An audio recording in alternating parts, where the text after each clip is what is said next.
Hi, I'm Mike. I'm Scott. And I'm Mark.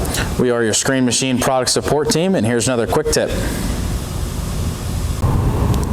Hello, today we'll be showing you how to check, fill, and drain antifreeze out of your 4043T or 4043TR screen machine impact or recirculating impact crusher.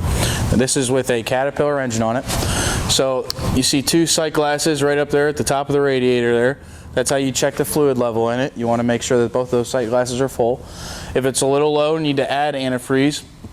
There is an inspection door right above the fill cap right there with 4 half-inch bolts in it, so you need a 3/4 inch wrench to remove those. There's welded nuts on the bottom, so you should only need 1 wrench and 1-person job. So once you remove that access cover up there, you can take the fill cap off of the radiator and fill from the top like that. If you are overfilled or need to replace the coolant or drain it out, there is actually a valve right here that you need to open up, and then your antifreeze drain line comes down here and coils up here with your oil drain line.